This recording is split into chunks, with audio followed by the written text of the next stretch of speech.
بسم اللہ الرحمن الرحیم۔ جب حضور اکرم صلی اللہ علیہ وآلہ وسلم کی عمر 12 سال میں ہوئی تو ابو طالب حسب معمول قافلہ قریش کے ساتھ بغرض تجارت ملک شام کو جانے لگا۔ یہ دیکھ کر آپ ان سے لپٹ گئے۔ وہ چچا تھے اور آپ ان کے بہت لاڈلے اور عزیز تھے، تو وہ کہنے لگے کہ مجھے بھی ساتھ لے جائیں۔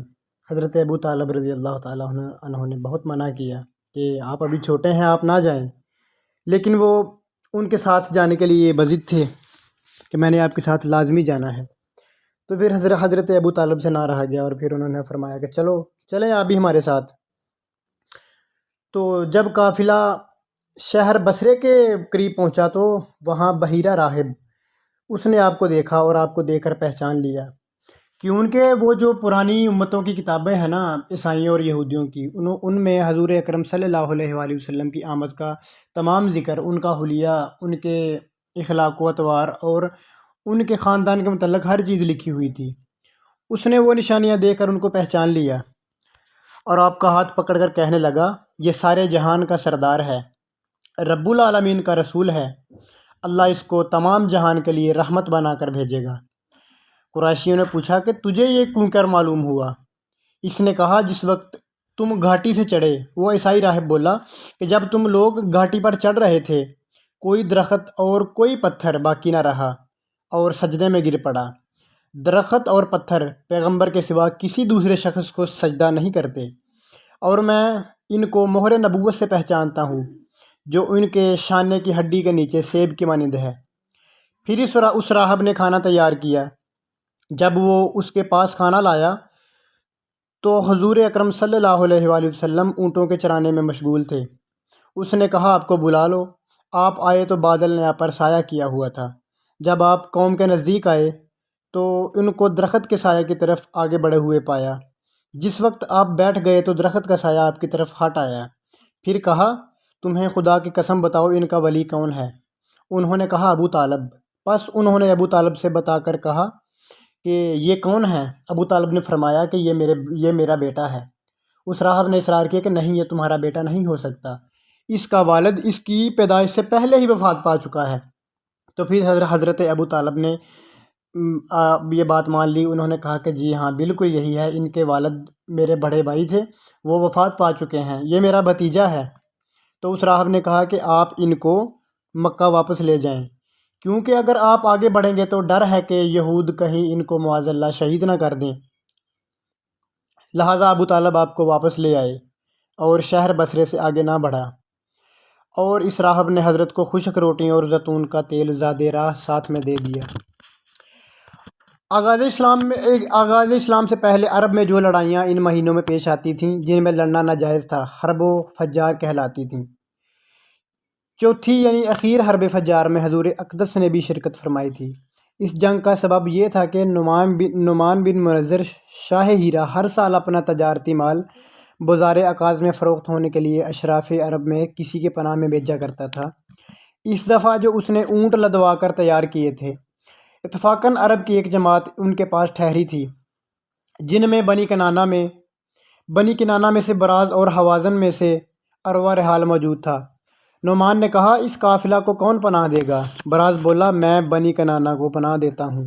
نعمان نے کہا، میں ایسا شخص چاہتا ہوں جو اہل نجد و تہامہ سے پناہ دے۔ یہ سن کر عروہ نے کہا، میں اہل نجد تہامہ سے پناہ دیتا ہوں۔ براز نے کہا، اے عروہ، کیا تو بنی کنانہ سے پناہ دیتا ہے؟ عروہ نے کہا، تمام مخلوق سے۔ پس عروہ اس قافلہ کے ساتھ نکلا۔ براز بھی اس کے پیچھے روانہ ہوا اور موقع پا کر عروہ کو ماہ حرام میں مار ڈالا۔ حوازن نے قصاص میں براز کو قتل کرنے سے انکار کر دیا، کیونکہ عروہ حوازن کا سردار تھا۔ اس جنگ میں کئی لڑائیاں ہوئیں، ان میں ایک میں حضرت کے چچا آپ کو بھی لے گئے تھے۔ اس وقت آپ کی عمر مبارک 14 سال تھی، مگر آپ نے خود لڑائی نہیں کی، بلکہ تیر اٹھا کر اپنے چچاؤں کو دیتے رہے۔ اس کے بعد جب نبی محترم صلی اللہ علیہ وآلہ وسلم شام کا جب دوسرا سفر آپ کا ہوا تو آپ صلی اللہ علیہ وآلہ وسلم کی عمر مبارک 25 سال کی ہو گئی تھی۔ تو آپ کے صدق و امانت کا شہرہ دور دور تک پہنچ چکا تھا، یہاں تک کہ زبان خلق نے آپ کو امین کا لقب دے دیا۔ یہ دیکھ کر حضرت خدیجہ، جو ایک معزز مالدار خاتون تھیں، انہوں نے آپ کے پاس پیغام بھیجا کہ آپ میرا تجارتی مال جو ہے نا وہ ملک شام لے جائیں، جو معاوضہ آپ کہیں گے میں آپ کو دوں گی۔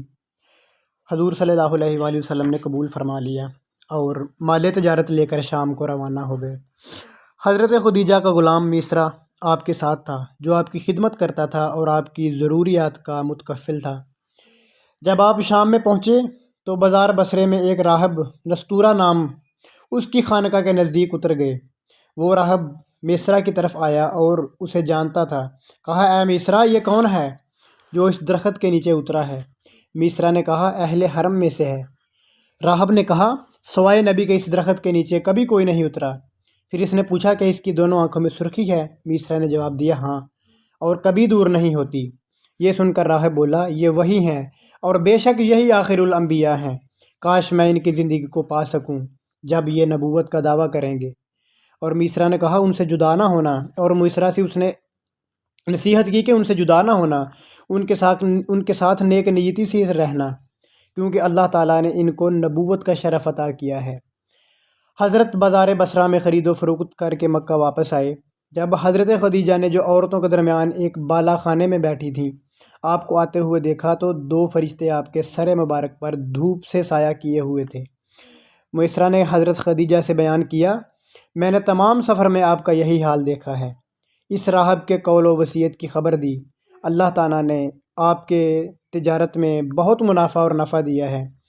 حضرت خدیجہ نے جو دیکھا اور سنا اس سے ظاہر ہو گیا، آپ بے شک ساری مخلوق کی طرف اللہ کے بھیجے ہوئے پیغمبر ہیں۔